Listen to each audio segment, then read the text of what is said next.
For our scratch art project, you would have sketched out a rough example of what it is we're going to be transferring to this surface over here.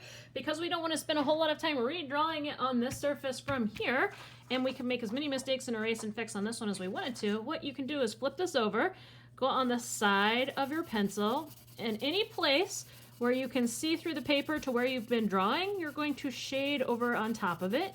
And I do a medium weight on this when I'm working through it, and you can kind of see through your paper, right? You don't have to color everywhere. If you don't have something drawn there, you're not gonna be tracing something there. So I go through like this, all over. It doesn't take very long.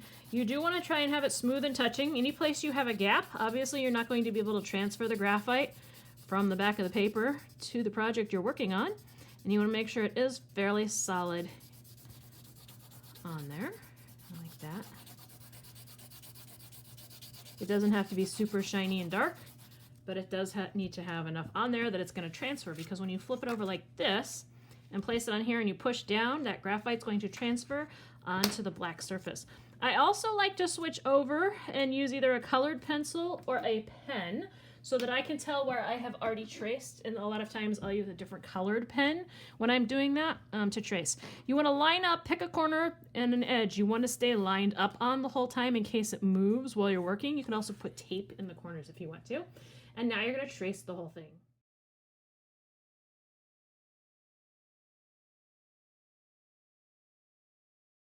So now you'll notice when you pull this back, you have that graphite transferred from this surface onto your paper so that you can work on here with your pen and nib. So when we're holding this, you're going to want to hold it kind of like a little bit like a pencil. I rest my pencil here, but for this I tend to grip it a little more with the point pincher type grasp.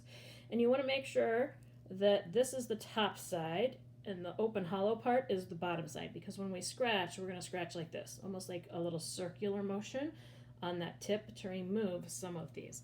So let me zoom this in a little bit more for you while we work on it. You can pick any place that you want to start on here, but I generally like to start in the back and work my way forward. And you're always going to have to pull and scrape away the black. So this is a black layer on top of a white layer or a silver layer. And I don't like to do straight solid lines. I like to do those little hatching lines or cross hatching lines. You can also do stippling, which are the little tiny dots. But with this sharp little point, you can take away some of the black part. And then this is pretty close together because this color is a lot more solid in my picture. It is a lot of movement, so I do apologize if the camera's bouncing around a little bit. It's hard to keep it steady when also doing the little bit of scraping, because you're actually tapping on the table a little bit when you do it as well.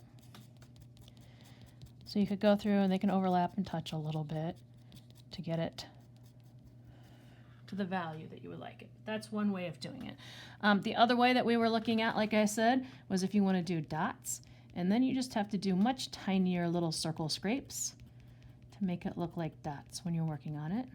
They can get a little longer if you want them to look more like feathers, depending on what you're working with. Now curves are a little trickier, so if you have a place where you want to work on curves, we'll look down here. You just have to remember that you're kind of doing a sideways and scratching motion at the same time to give it more of that rounded look. But this will help things like branches, stems, or anything that's rounded looking to have more of that rounded feel as it's working through the picture.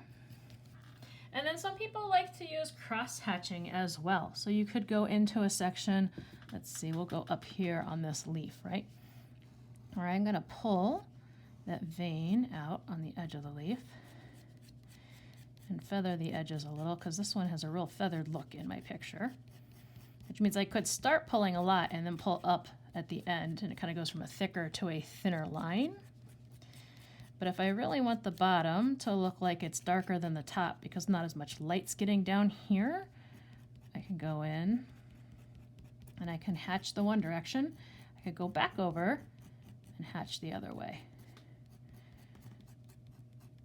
So it's giving us lighter in this instance, right? So if you want your paper to look lighter, then you could also cross hatch. So we have the roundedness, we have the straight hatching, we have cross hatching, and we had some of the stippling that we started off with really tiny in here does take a lot longer to do the stippling though, because you have much smaller marks that you end up putting a lot closer together.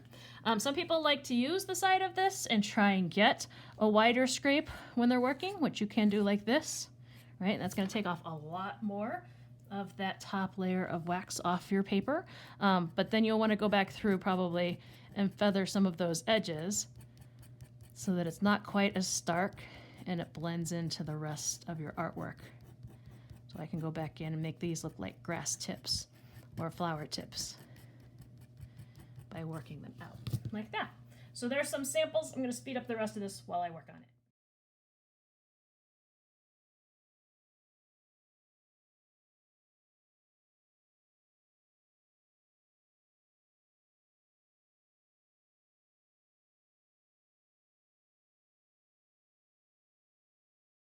You'll also notice that as you scoop, you can scoop harder to get more white space showing, or you can very gently drag and it does a really thin line. So you can actually get value in here by going not only wider and harder, but also by closer or further apart as you're working.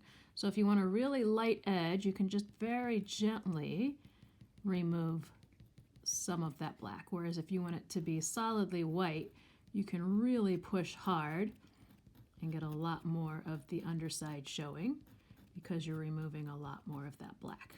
You're not leaving any behind versus going really light and gentle.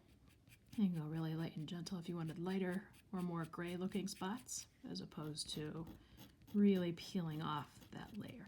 But remember, once you peel that layer off, you can't really put it back on. So, I mean, you might be able to touch it up with a Sharpie a little bit, but it's not going to look like the rest of your drawing when you do something like that. So you might want to start light and then work darker.